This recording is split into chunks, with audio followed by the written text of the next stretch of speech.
바이든 더 나은 미국 재건 법안의 비용을 충당하려는 부유층과 대기업에 대한 증세안도 또다시 대폭 수정됐습니다.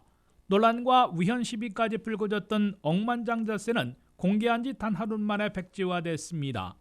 억만장자세는 10대 슈퍼리치로부터 2,760억 달러 등 거부 700명으로부터 한 번에 5천억 달러를 거둬들이려 했으나 거래하지 않은 주식과 채권, 현금 등 유동자산에 세금을 물리면 위헌이라는 시비를 초래한 끝에 없었던 일이 돼버렸습니다.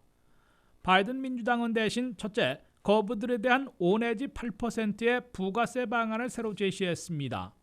새 증세안에 따르면 연조정소득 AGI가 1,000만 달러 이상이면 5%의 부가세를 물리게 됩니다. 이어 2,500만 달러 이상이면 3포인트 더한 8%의 부가세를 부과하게 됩니다. 그럴 경우 최고 부유층의 소득세율은 45%까지 급등하고 자본이득세율도 31.8%로 대폭 올라갈 것으로 월스트리트저널은 계산했습니다. 둘째, 연수익이 10억 달러 이상인 200대 기업들에 대해서는 세금 보고가 아닌 주주들에 대한 수익 보고를 토대로 최저 법인세 15%를 부과하기로 했습니다. 미국 대기업들의 평균 법인세는 10.5%이고 아마존과 같은 공룡기업은 지난해 200억 달러의 수익을 올리고도 각종 세제 혜택 등으로 4.3%의 세율을 적용받았던 것으로 나타났습니다. 최저 법인세 15% 부과만으로 10년간 3천억 달러 내지 4천억 달러의 세금을 늘릴 것으로 추산되고 있습니다.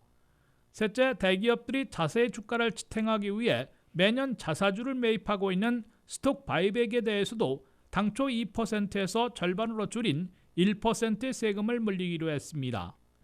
한편 연간 10,000달러의 입출금을 기록하는 은행 계좌들을 은행으로부터 IRS가 보고받아 탈루를 추적하려던 바이든 행정부의 방안은 600달러 안에 이어 완전 좌초됐습니다.